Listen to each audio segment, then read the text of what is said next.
अक्सर जब हमें पैसों की जरूरत पड़ती है तो हम लोग एटीएम जाते हैं और एटीएम जाके जब हम पैसा विड्रॉ कर रहे होते हैं या पैसा निकाल रहे होते हैं तो मशीन से नोट के बिखरने की या फिर नोटों के गिनने की आवाज आती है और हमें लगता है कि मशीन एक्चुअली सच में नोट गिन रही है, लेकिन ऐसा बिल्कुल नहीं है। वो आवाज नोट के गिनने की होती ही नहीं है। हो गए ना हैरान?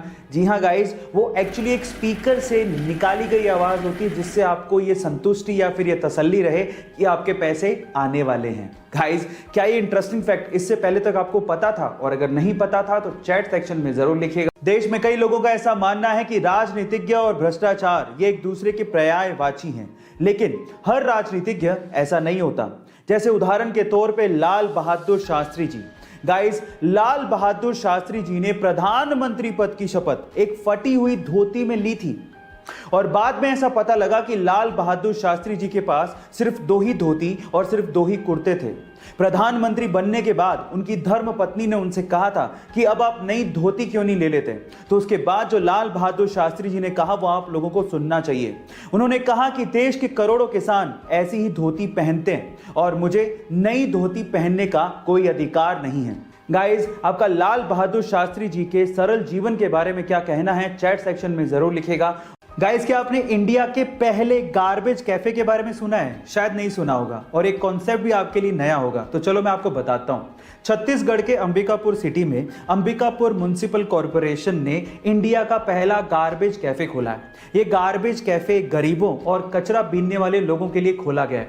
जब वो 1 किलो कचरा देते हैं तो उन्हें पूरा खाना दिया जाता है और जब वो आधा किलो कचरा देते हैं तो उन्हें नाश्ता दिया जाता है। और इस तरह से अंबिकापुर छत्तीसगढ़ का पहला डस्टबिन फ्री सिटी बन गया है। गाइस, आपको ये कॉन्सेप्ट कैसा लगा चैट सेक्शन में जरूर लिखेगा। और गाइस, अक्सर ये हम लोग सुनते आए हैं और हमारी किताबों में पढ़ते भी आए हैं कि कश्मीर से कन्याकुमारी तक भारत एक है।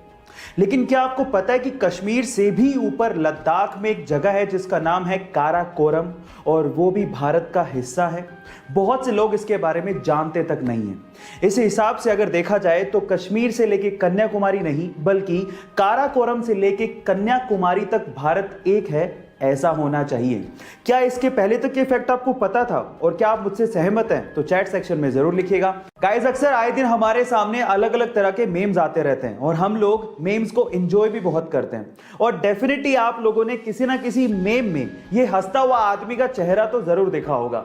पर मेरा सवाल ये है कि ये हंसता हुआ आदमी का चेहरा क्या एक्चुअली ये एक स्केच है या फिर एक ओरिजिनल आदमी की फोटो है? क्या आप ये बात जानते हैं? चलिए मैं आपको बताता हूं। ये एक्चुअली कोई स्केच नहीं है बल्कि ये एक ओरिजिनल आदमी की फोटो है। कौन है ये आदमी? मैं आपको बताता हूं। ये एक चाइनीज बास्केटबॉल एग्जीक्यूटिव है और बहुत ही फेमस बास्केटबॉल प्लेयर भी रह चुके हैं। इनका नाम है याओ मिंग।